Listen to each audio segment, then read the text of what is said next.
think that goes into what I was saying before, that there are fan phases that we go through when it comes to who we like and how much we're going to invest our time into learning the material that they're putting out there. So, like for Carl, he loves the Beatles. So he knows everything, inside and out about their career, about the songs that they've produced and things like that. But when it comes to them as individuals, the Beatles were it for him, but he fan phased for McCartney and Lennon. And I think we all go through that in terms of not necessarily what's hot right now, but who we're liking at particular times in our lives. And I think we also have bands and artists that we keep with us from day one all throughout their career. So that's personally my take on it. I agree with you, Nicole. I think that artists also go through those same kinds of phases. And for me, I've talked about this a lot on this podcast. There's this idea that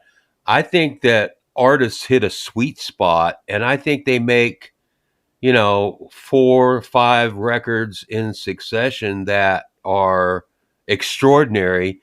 But I think that they all time out eventually. Right. I can't think of any band that hit their peak and then continued to make extraordinary albums, well after the initial 3 or 4 or 5. Well, then how would you look at it? Because I know we've talked about it before, like the rock star is dead and things like that. But like for people who are kind of nowadays in it, like the Taylor Swifts and the Justin Biebers, do you think that they've hit their peak or that they're going to hit their peak soon? Or like, what do you guys think about now? I think they've absolutely hit their peak. I was just hearing recently, the last few days, on the top 100 songs as have been streamed on Spotify.